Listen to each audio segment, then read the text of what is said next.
Tenemos opinión. Radio Q, columnistas. Mi querido Horacio Robelli, buenos días. Disculpe la demora, tuvimos unos inconvenientes como para arrancar lunes. Después de que perdió Atlético, usted seguramente festejó, pero bueno, eso es harina de otro costal, como diríamos. Querido Néstor, no hay ningún problema, sabes que siempre espero ansioso poder conversar con ustedes y conversar con mi provincia. Bueno, hay que hacer alusión y hacemos una pequeña reflexión en este sentido, con lo que pasó primero en Buenos Aires cuando se quedaron sin energía en Cava, y luego lo que sucedió lamentablemente con la cantidad de agua, hay que decirlo, más allá de que haya obras de infraestructura, lo que sucedió en Bahía Blanca en tan pocas horas es un hecho singular y complicado. Pero a la gente que no entiende lo que es el Estado, es el único que puede socorrer ante estas desgracias de magnitud. Acá que hacen muchos y que hacen muchas olas y le gusta hablar de que el Estado no sirve, bueno, si no existiría el Estado sería mucho más desazón lo que está pasando en Bahía Blanca. ¿Coincidís, estimado?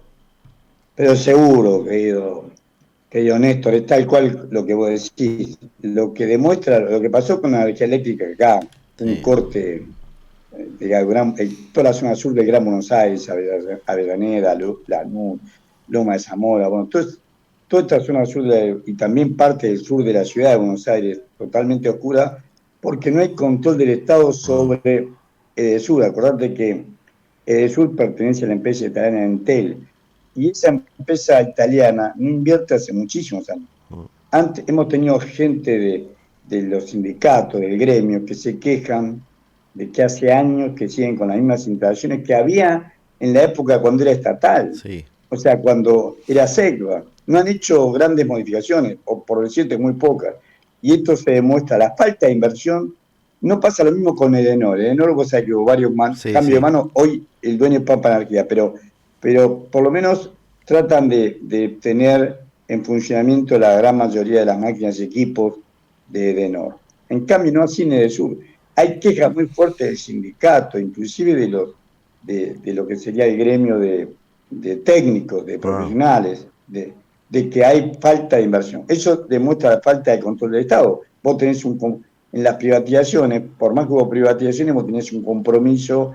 Nunca fiscalizaron los compromisos de inversión de las privatizaciones. Bueno, en Tucumán pasa peor con EDET, igual o peor con EDET. Esto por un lado. Por otro lado, la Bahía Blanca demuestra claramente la falta de obra pública. Toda la ciudad de Tucumán también. Los españoles la hacían en un pozo, porque ahí bajaba el río, para 400, 500 personas era suficiente. Ahora, cuando vos tenés la cantidad de habitantes que tenés, ya el tema se complica. sin Vos duda. encima sumale, por ejemplo, en el caso de Tucumán, la deforestación, bueno, el dique Cadillal, cambia totalmente el clima. Cuando nosotros éramos chicos, recordemos que Tucumán tenía estación seca todo el invierno, y en verano sí, había fuertes precipitaciones, pero eran lluvia de verano. Se inundaba la ciudad de Tucumán, porque nunca tuvo capacidad de desagüe para una lluvia fuerte. Pero ahora ya es sistemático, o sea, es sistemático y no se hace nada. El Estado tendría que tomar medidas. Vos siempre, lo hicieron los egipcios, lo hicieron Ah, el Estado del faraón los egipcios, 600 años de Cristo lo hicieron. Lo que era un desborde, que era un desastre cuando crecía el río Nilo, fueron haciendo surcos, canales, y de ese desastre hicieron un oasis. sí. Ese es el Estado. Hacer de un desastre un oasis. Acá tenemos que hacer lo mismo. Ante este desastre tenemos que hacer un lugar habitable para la población. Ahí, Luca, corregilo porque está saliendo el WhatsApp en pantalla, no está Horacio, fíjate. Horacio, vamos al tema económico. Contame cuáles son las últimas medidas. Lo que habías adelantado en su momento, hace una semana, es casi el eje hoy del gobierno de Milei en referencia a la necesidad de que lleguen los dólares y a este acuerdo con el Fondo Monetario, que en principio decían que iba a ir por diputado, después hicieron un DNU, ahora quieren que lo aprueben a libro cerrado. Contame cuál es la situación. Bien, la verdad que no se respeta la Constitución Nacional. Los diputados y senadores son los que encargados de acordar con la deuda pública estatal. Lo dice claramente el inciso 7, el artículo 75 de la Constitución Nacional. Y el inciso 22 de ese mismo artículo dice que también le corresponde al Congreso de la Nación el acuerdo con los organismos internacionales, por ejemplo, con el Fondo Monetario Internacional. Y el gobierno saca un comunicado a las 20 horas del día 6 de marzo diciendo que iba a pedir el apoyo, que lo iba a hacer por DNU. Para eso necesitaba el apoyo del Congreso de la Nación. Es una burla de un gobierno nefasto, un gobierno que no tiene ni idea de la Constitución, no la respeta, no respeta el rol del Estado, no respeta nuestra Constitución Nacional, dice el presidente de los argentinos, que dice que va a pedir el apoyo del Congreso de la Nación. Obviamente, todos los diputados y senadores que firmen ese apoyo, les cabe el artículo 29 de la Constitución Nacional, infames traidores a la patria por delegar facultades propias del Congreso, que son representantes de las provincias y del pueblo de la Nación Argentina, al Poder Ejecutivo. Por delegar facultades legislativas al Poder Ejecutivo deben ser considerados infames traidores a la patria. Bueno, esto es lo que estamos viviendo. ¿Por qué lo hace así desesperadamente? Necesitan los dólares, tienen fuertes vencimientos de dólares en todo el año. En todo el año, según informó la Secretaría de Finanzas de la Nación, vencen 21.000, entre capital e intereses, 21.147 millones de dólares. 21.147 millones de dólares, que hasta julio vencían de esa suma 13.561 millones de dólares. Ya han pagado bastantes intereses al capital privado en dólares e intereses al Fondo Monetario Internacional. Esta suma es menor. Pongamos que ahora sean 11.000 millones de dólares, pero 11.000 millones de dólares es muchísima plata. Es lo que necesitan para llegar a julio. No tienen 11.000 millones de dólares para llegar a julio. Entonces, recordemos que a Macri se le había dado, Christine Lagarde le había dado a Macri un crédito de 57.000 millones de dólares que utilizaron solamente 45, o utilizaron 45, porque incumplieron con metas que habían acordado con el Fondo Monetario Internacional. O sea que ahí, de ese mismo acuerdo, quedan pendientes 12.000 millones de dólares. Pero a su vez el gobierno tiene el resto. Con esos 12.000 millones de dólares cubrirían los vencimientos. Claro, cubriría hasta julio. Pero siempre y cuando el fondo se lo dé, que aparentemente esto ya sigue cierto. Porque si no, ¿y por qué lo sé? Porque si no, hasta ahora, a esta altura el dólar estaría a 5.000 pesos. Claro. Hubiera volado todo por el aire. O sea que, obviamente, que los grandes bancos y los grandes capitales de los grandes bancos están como sabiendo o tienen la información, claro, de que va a haber el acuerdo. Que el acuerdo va a haber. Ahora, ¿de cuánto? No se sabe. ¿Y en qué condiciones tampoco? Y acá viene lo segundo.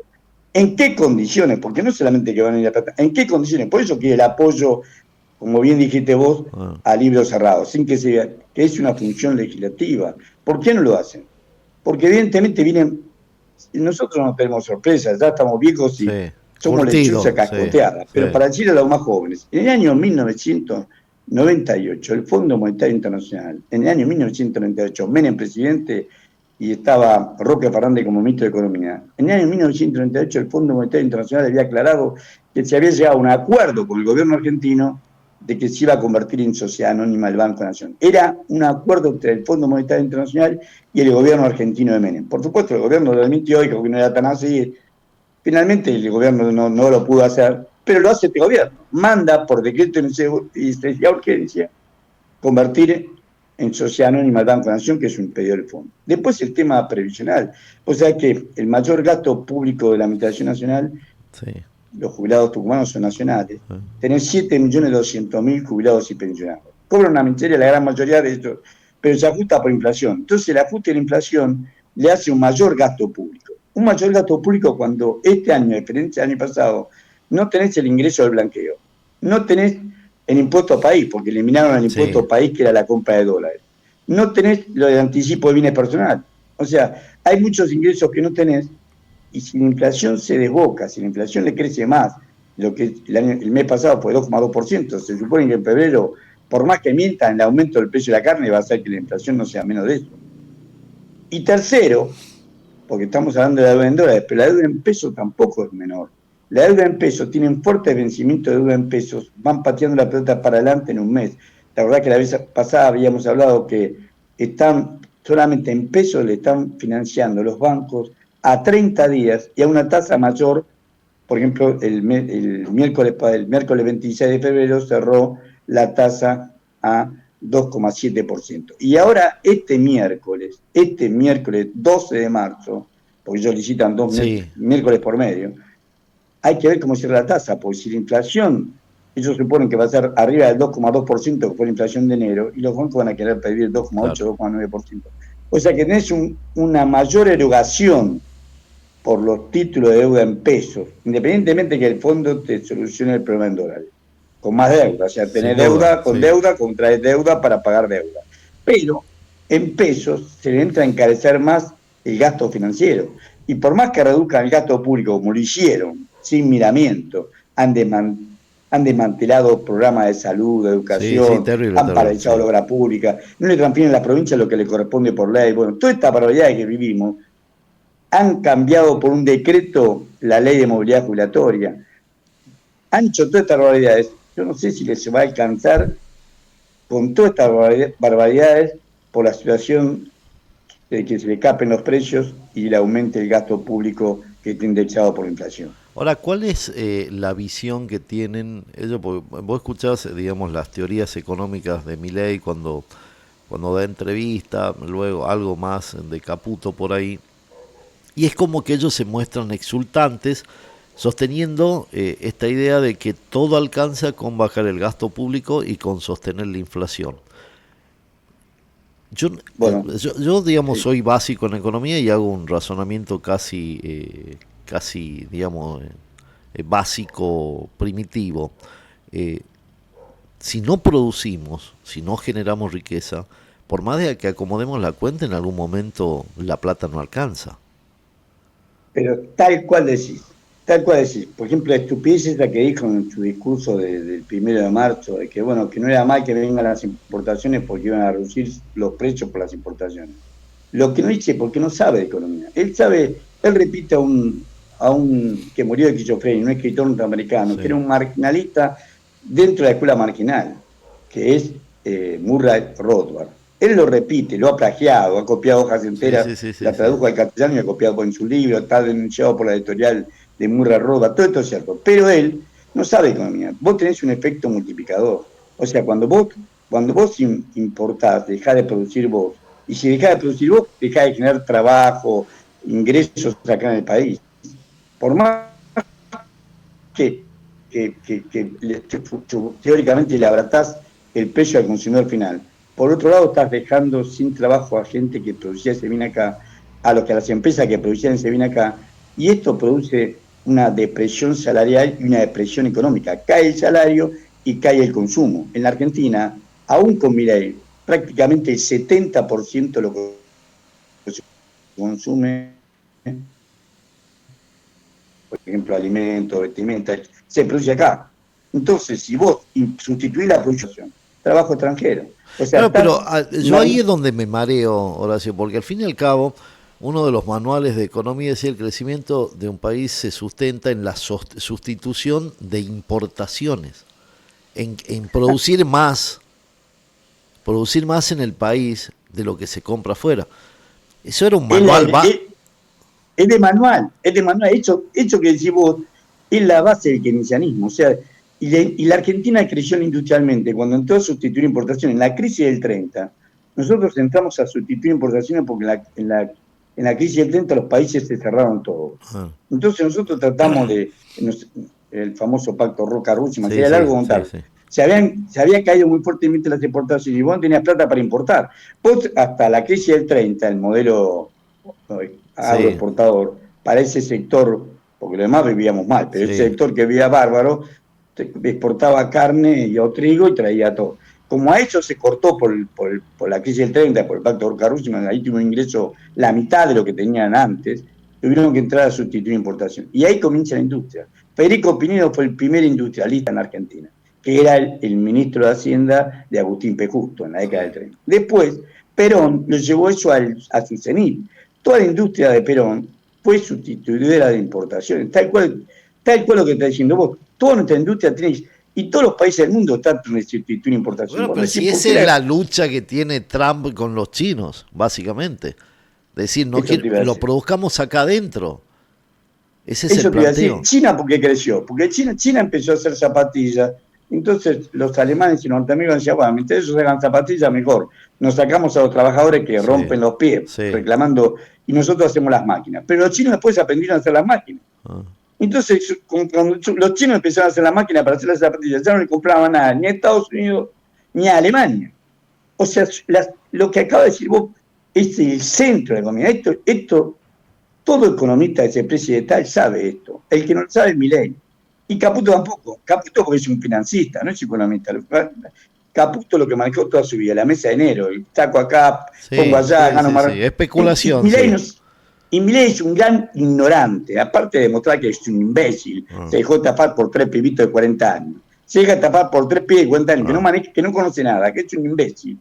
Demuestra también su poco, tiene un conocimiento sesgado de la economía a un autor que se llama Murray Rothbard, que él repite de memoria. Repite esto porque malvamos el Estado. ¿Qué dice Murray Rothbard? Los precios están altos porque hay muchos estados. Acá el Estado le bajan los precios. Esa estupidez dice Murray Rothbard. Murray Rothbard ve nada más que la función de, como si fuera todo un costo. Y no se da cuenta el poder de la demanda. En cambio, Keynes, por eso se lo putean a Keynes. Keynes dice que la economía crece si crece la demanda. La demanda efectiva de Keynes. Todas las economías crecen si crecen la demanda.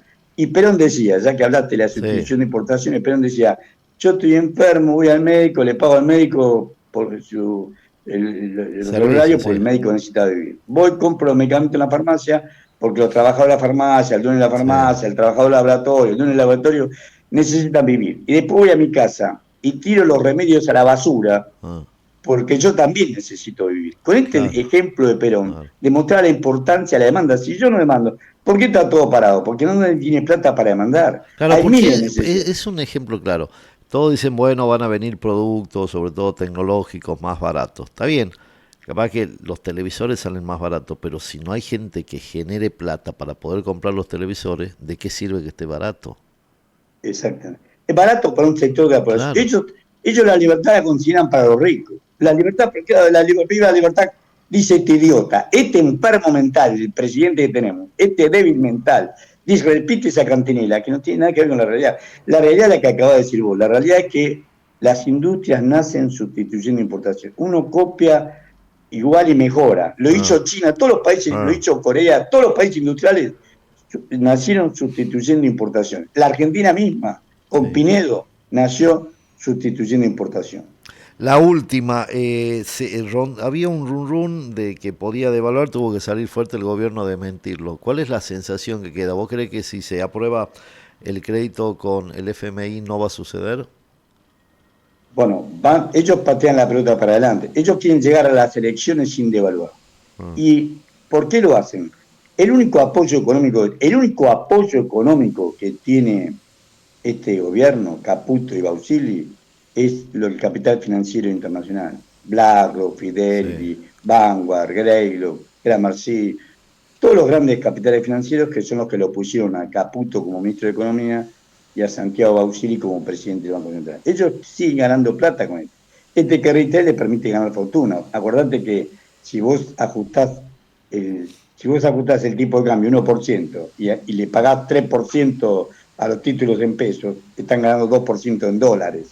2% en dólares no lo ganan en Estados Unidos en un año, y acá lo ganan en un mes. O sea que los grandes fondos de cobertura, los grandes fondos extranjeros, ganan plata y quieren seguir con el carry trade. Y Milei necesita la cierta estabilidad, porque la estabilidad haría que los sectores medios, que no piensan en nada, son tan imbéciles como él, no digo todo el sector medio, digo los sectores medios que lo votaron, porque de un rico que el 1% que se beneficia lo vote, ganan plata, pero que un trabajador lo vote, esto me resulta realmente dañino e ilógico. Pero volvamos a lo que estamos diciendo. Entonces, cuando ellos ganan 2% o en torno al 2% mensual en dólares, ellos quieren seguir. Los que le soltaron la mano hace rato largo es el grupo local, por lo que acaba de decir vos, porque tienen la competencia en la importación, porque, por ejemplo, para el acero, Trump le aumentó un 25% el arancel a Techín. Entonces, claro, los grupos locales se lo quieren sacar encima a Milei, a Caputo y a Bausili. Y juegan fuerte en contra, pero no tienen con qué ante ese monstruo grande que además tiene participación en sus accionarios en sus empresas.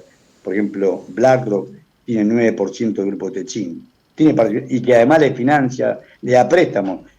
Clarín compra Telefónica, uno de los socios de Telefónica es BlackRock, y el que le financia la compra son los grupos financieros extranjeros. Claro. No tiene 1.248 millones de dólares para comprar él.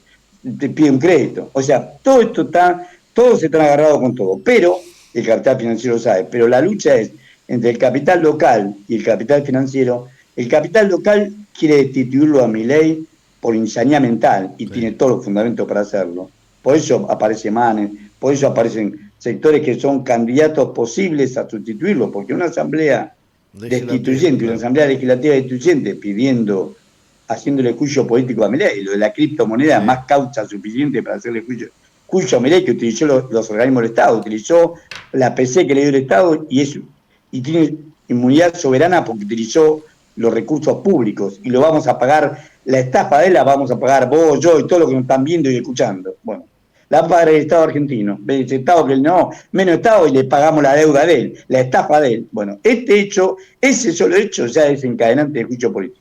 Tiene que echarlo a Milei y poner, y llamar a una asamblea legislativa, puede seguir Villarruel, pero con la condición que llama elecciones, o que sea misma Villarruel, no sé cuál es el acuerdo que tiene el grupo AEA, a la Asociación Empresarial Argentina, es Magnieto de Clarín, es Roca de Techín, es Pagani de Arcor, es Urnequian de Compañía General de Combustible, son los Rogio, bueno, son los Pérez Compán, son los mismos que lo pusieron a Videla.